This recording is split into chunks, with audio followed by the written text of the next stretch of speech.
Hey guys, what's up? It's Charles here and welcome back to the channel.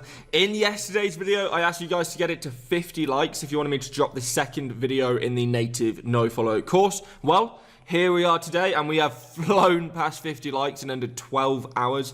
So I'm going to be giving you guys another part of the native NoFollow course for free. Today's video is a bit shorter than yesterday's video, but I will be giving you a rundown of the history of the NoFollow tag, why it's become so important in recent years, and answering all of your questions about disavowing NoFollow links. So without any further ado, let's just jump into it.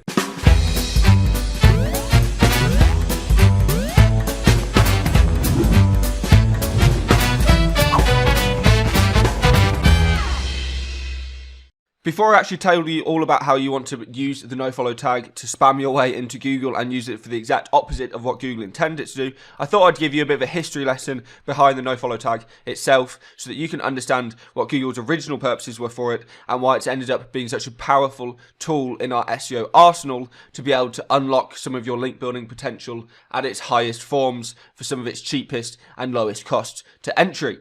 So number one, the NoFollow tag was actually introduced in 2005 by Google as a way to combat spam on a massive scale. Back in those days, people were using forum post tools and mass blog comment tools to essentially spam the entire internet with thousands or even tens of thousands or even hundreds of thousands of backlinks using these kinds of methods, just essentially adding their link onto every page they could possibly get. And Google added it as a way to completely nullify the impact those links had, because if it was a NoFollow tag, then it didn't pass any link juice.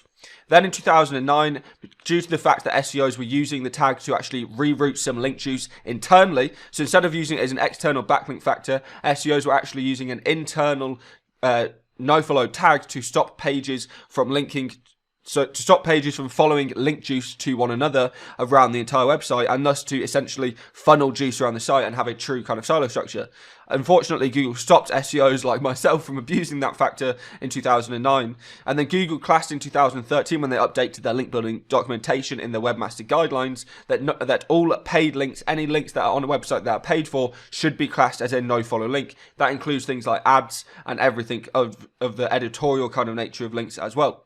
And then the main reason this course is a thing and why NoFollow links have become so much more powerful over the last 3 years is that Google announced in 2019, and though it didn't have an immediate impact as soon as Google announced it, it kind of had a rolling impact over the next several years throughout updates. It actually became a hint directive in 2019, which allowed sites that were previously not passing any juice at all to start passing juice. Though obviously it would be up to the discretion kind of the website and how big it was, how authoritative it was, how authoritative the page itself was, if it had links, social signals, etc., which is the entire point of this course.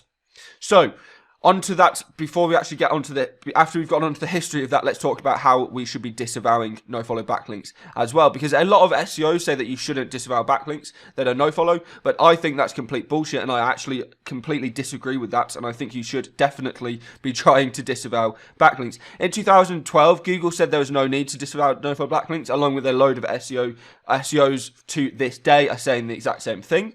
But since then, however, they have made NoFollow a hint directive, and Google has not updated their information since Google had made that announcement. In my recent testing of disavows, where we have only disavowed NoFollow links, and we have only used that as a single variable test, it has shown quite promising results to have an impact when we are actually removing purely NoFollow links that are potentially toxic. Bear in mind, there can be some seriously toxic NoFollow backlinks. It doesn't matter that it might be on a lower DR, it doesn't matter that it might be on a spam site, it doesn't matter that it might have 1,000 OBL on the page, it can still be a toxic backlink even if it is NoFollow from our testing.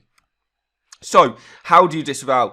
Personally, there's only two ways that I go about it. Number one is there is a tool called Link Research Tools. It is by far the best link disavow tool on the market, and it basically does everything for you, almost automated, and it can basically do the exact same thing. All you have to do is make sure that you include NoFollow links as an option on there. Or optionally, you can just go and speak to Rick Lomas, which is ricklomas@gmail.com. He'll literally do it at the cheapest rate you've ever had. It's $200, $250 for a disavow file on your site, and it is the exact same level of quality. Unless you're dealing with 10 or 20 different websites plus, link research tools is the way to go when you are dealing with a lot of websites or a lot of new client websites, etc. Rick's the way to go if you're dealing with one website or a handful of websites.